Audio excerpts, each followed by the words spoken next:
Salut à tous, alors petite vidéo où je vais parler du Barça de cette saison 2018-2019. J'avais envie de donner mon ressenti un peu sur la saison en cours, étant donné qu'on commence à s'approcher de la fin, mais les grosses échéances arrivent bientôt, surtout avec la Ligue des Champions et la Copa del Rey. Et j'avais envie un peu de donner un peu mon ressenti sur ce qui se passe actuellement. Et mon ressenti, c'est que c'est pas terrible.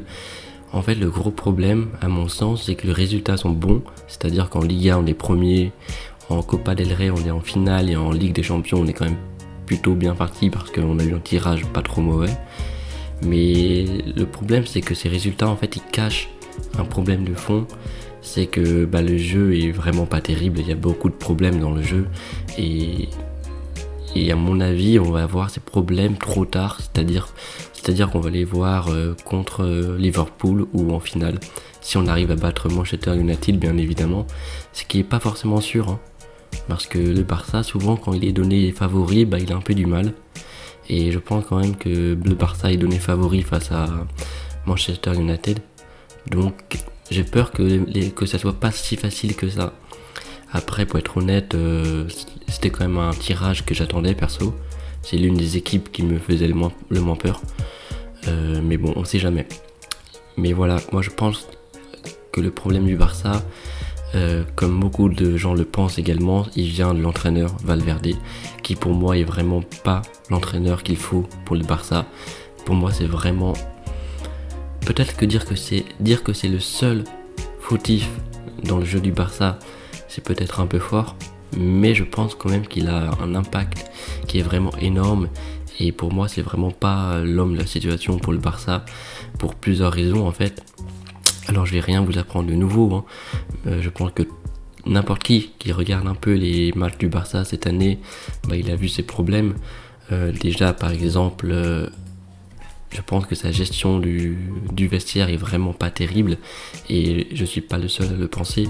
On n'a qu'à voir par exemple le cas Alena, qui est un gars quand même qui a vraiment fait des matchs pas dégueulasses du tout, et qui depuis une dizaine de matchs ne joue plus. Malcolm, pareil, il a marqué face au Real Madrid, c'est quand même pas rien, il a fait un match pas dégueulasse.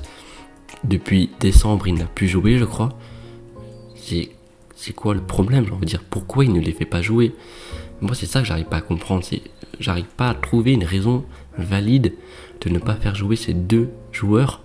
Je veux dire, même contre les équipes moyennes en Liga, c'est incroyable, pourquoi il ne fait pas jouer? Et il y a également Coutinho, je pense quand même que Valverde est en partie responsable de ses mauvaises performances. Après, il faut pas non plus tout mettre sur le dos de Valverde, ce serait peut-être un peu trop. Je pense quand même que Coutinho a peut-être... il y a plusieurs problèmes qui sont à l'origine de ces mauvaises performances ces derniers temps, mais je vais pas forcément m'étaler sur le cas Coutinho. Je pense que Valverde est quand même responsable en grande partie de ces mauvaises performances, mais il n'est pas entièrement responsable. Mais voilà, je veux dire, avec une gestion du vestiaire pareille, moi perso j'ai un peu peur pour l'année prochaine, surtout si on arrive à avoir De Jong et De Ligt. J'ai peur qu'il les fasse pas assez jouer, ou au contraire qu'il les fasse trop jouer. J'ai peur vraiment qu'il détruise les talents, parce que pour moi Valverde, il détruit les talents, c'est vraiment ça. C'est un gars, il réduit la confiance des joueurs, il réduit leur talent, il arrive à transformer des bons joueurs en joueurs très moyens. Je veux dire, c'est vraiment terrible d'avoir un entraîneur pareil dans son équipe. Et on a pu voir aussi Dembélé, c'est assez différent, il y a plusieurs facteurs, et heureusement pour lui ça se passe pas trop mal cette saison, même s'il a quand même pas mal de blessures, et j'ai vu qu'il y en a qui reprochent un peu à Valverde de l'avoir fait jouer face à Lyon, car il s'est blessé en marquant. C'est assez dommage. Pour le coup, moi je sais pas trop, parce que je crois que quand Dembélé est rentré, il y avait 2-1 pour le Barça. Donc c'est vrai que le match n'était pas totalement pillé. Donc c'est vrai que ça peut se comprendre que Valverde fasse rentrer Dembélé pour être sûr pour mettre encore un autre but et être sûr de passer à l'étape supérieure. Mais après, il s'est blessé. Et c'est vraiment dommage parce que je sais pas s'il va pouvoir jouer face à Manchester United à l'aller. J'espère que oui, qu'on aura vraiment besoin de lui parce que Coutinho en ce moment, c'est vraiment pas ça. Mais voilà, donc moi c'est vraiment ma plus grosse crainte avec Valverde, c'est que sa gestion du vestiaire est catastrophique. Et je trouve que c'est tellement rageant de voir un vestiaire comme on a cette saison qui est vraiment très bon et voir son potentiel réduit à néant par un coach qui fait des décisions qui sont incompréhensibles. Souvent, c'est même pas parfois, c'est souvent. Pourquoi ne pas faire jouer Semedo plus souvent? Pourquoi faire jouer Roberto au milieu? Il y a plein de trucs comme ça, j'arrive pas à comprendre. Et du coup, cette mauvaise gestion du vestiaire, pour moi, ça fait que le jeu, cette année du Barça, il est vraiment pas très bon en fait. Tu regardes, pour moi, il y a des problèmes à tous les niveaux, sauf peut-être au milieu. Mais en défense, c'est assez paradoxal que je trouve que les deux défenseurs centraux, Piqué et l'anglais, ils sont vraiment incroyables. Vraiment, j'en attendais pas autant. Mais souvent dans les matchs, souvent contre les petites équipes, on fait souvent des erreurs défensives qui font que les équipes marquent en face. Et c'est quand même assez révélateur qu'il y a un problème dans le jeu, qu'il y a un problème dans l'organisation du jeu. Je ne saurais pas forcément dire d'où vient ce problème, de quel joueur vient le problème, ou alors peut-être c'est peut-être juste un problème général en défense. Mais c'est vrai que des fois on se prend des buts, on devrait pas prendre ces buts en fait. Et pour l'instant on a eu la chance parce que on a joué ces derniers temps face à un Lyon qui offensivement n'était pas au top, et face à un Real de Madrid qui était quand même un peu en reconstruction, qui avait des gros problèmes défensifs. Mais par exemple lors des 2 derniers Clasico, offensivement le Real nous faisait quand même mal. Si Vinicius n'avait pas eu une aussi mauvaise finition, le score aurait pu être vraiment très différent. Et ça rejoint ce que j'ai dit depuis le début, c'est qu'on a de bons résultats, mais le jeu n'est pas oufissime.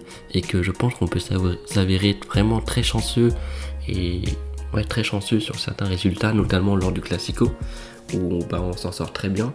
Et au niveau du jeu, on méritait peut-être pas de gagner 3-0. Mais après, bien évidemment, je suis supporter du Barça, je suis vraiment super content qu'on ait gagné 3-0. Mais après, il faut être objectif et il faut se rendre compte que face à une équipe qui attaque mieux, on aurait pu prendre très très cher. Et offensivement, je trouve que c'est pas oufissime non plus.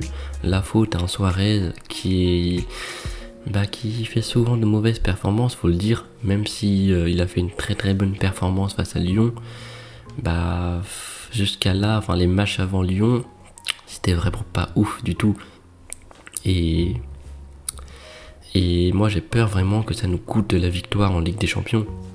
Parce que si Dembélé ne joue pas dans les prochains matchs, si on se retrouve avec une attaque Messi, Suarez, Coutinho, vraiment ça va être très difficile d'être dangereux offensivement. Et ça, ce serait vraiment dommage avec un vestiaire comme ça, de ne pas réussir à marquer, surtout quand t'as Messi dans ton équipe. Et ça, c'est aussi un problème du jeu du Barça, c'est qu'on est tellement dépendant de Messi, c'est incroyable. C'est d'autant plus incroyable que ces derniers temps, on a enchaîné les achats au niveau du mercato pour justement être moins dépendant de Messi, avec Dembélé, avec Coutinho, avec Malcolm. On a fait plein d'achats de joueurs qui savent attaquer, et pourtant j'ai l'impression qu'on est de plus en plus dépendant de Messi depuis le départ de Neymar et depuis les mauvaises performances de Suarez. Et ça, c'est vraiment terrible. Parce que Messi, malheureusement, il ne sera pas éternel, que malheureusement, il peut se blesser. Et s'il se blesse, je pense que la Ligue des Champions, c'est fini. Parce qu'on aura vraiment besoin d'un joueur comme Messi pour pouvoir marquer face à Liverpool, si on arrive à passer, bien sûr, en demi-finale. Donc ça, c'est vraiment révélateur que le jeu du Barça est pas ouf. Il y a également Rakitic. C'est vrai que c'est un problème, j'en ai pas parlé lors de la gestion du vestiaire, mais pourquoi Rakitic joue autant? Pourquoi il le fait jouer autant? Je trouve aucune raison. Je veux dire, je parle même pas du niveau de jeu de Rakitic, parce que même s'il jouait super bien, mais même dans ce cas-là, je dirais, ne le fais pas jouer à tous les matchs. Fais-le se reposer un peu, imagine, il se blesse et tout. Mais non, il joue tous les matchs, il fait pas des matchs oufissimes. Même si c'est vrai que ces derniers temps, il s'est un peu amélioré, je trouve. Mais voilà, il est quand même pas incroyable. Et Valverde continue de le faire jouer toujours. Et ça me désole. Et bon, c'est toujours plus de problèmes qui font que je vois pas le Barça gagner la Ligue des Champions cette année. Et il faut également souligner que actuellement les bons joueurs du Barça qui participent à faire un bon jeu, il y en a pas mal, c'est des cadres en fait, qui vieillissent quand même pas mal et dans les prochaines années on pourra peut-être plus trop compter sur eux. Par exemple Busquets, il fait des matchs incroyables encore, il y est toujours. Et même si on a Arthur et De Jong qui vont arriver, je pense quand même que le départ de Busquets, le départ et en tout cas quand il sera moins bon, ça va vraiment être difficile pour le Barça. Il faut également souligner Piqué, il faut également souligner Messi bien évidemment, Alba, c'est l'un des seuls joueurs de l'équipe qui arrive, on va dire, à faire des... j'ai oublié le terme, à faire des enchaînements collectifs intéressants avec Messi et avec d'autres joueurs également. C'est l'un des seuls qui a vraiment un jeu collectif qui est très intéressant, tu vois. Semedo, j'ai du mal à comprendre parce qu'en fait il propose du jeu, mais j'ai l'impression que Messi, les autres joueurs, Suarez, ils sont peut-être pas forcément dans la même vision de jeu que Semedo. C'est-à-dire que Semedo il aime bien aller vite, importer de l'impact dans la surface de réparation ennemie, et j'ai l'impression que ça va peut-être pas forcément au style de l'équipe, et en tout cas ça fonctionne pas aussi bien qu'avec Alba.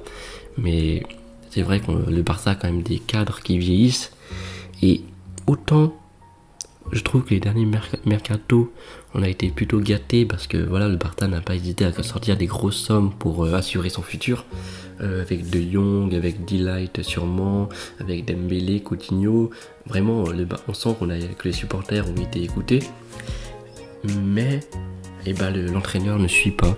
L'entraîneur il continue de s'appuyer sur les vieux joueurs qui vieillissent, qui sont certes très bons mais qui ne seront pas éternels.